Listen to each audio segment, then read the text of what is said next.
இன்னைக்கு ஒரு அருமையான வசனம் சொல்றேன். இது இன்று உங்க வாழ்க்கைக்கான ஒரு நம்பிக்கை. அவன் போய் கர்த்தருடைய மனுஷன் சொன்னபடியே யோர்தானில் 7 தரம் முழுகினான். அவன் மாம்சம் சுத்தமானது. 2 இராஜாக்கள் அதிகாரம் 5:14. சில நேரம் இது இவ்வளவு சுலபமா இருக்கும்னு நம்ப முடியலையா? தேவன் ஏன் இந்த வழியில நடத்துறாருன்னு புரியலையா? நாமானுக்கும் அப்படித்தான். அவர் ஒரு பெரிய வீரன், ஆனா ஒரு சிறிய ஆற்றுல முழுக சொல்லப்பட்டாரு. அவருக்கு அது பிடிக்கல.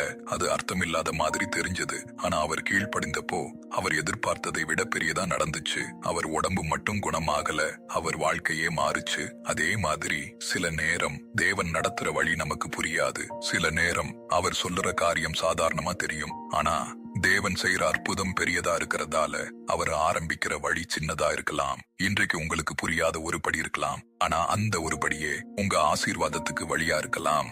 இந்த வசனம் உங்கள் மனதை தொட்டி இருந்தால், இது யாருக்காவது உதவும் என்று நினைத்தால் அவர்களுடன் ஷேர் பண்ணுங்க. கமெண்ட்ல ஆமென் சொல்லுங்க. கர்த்தர் தாமே உங்களை ஆசீர்வதிப்பாராக.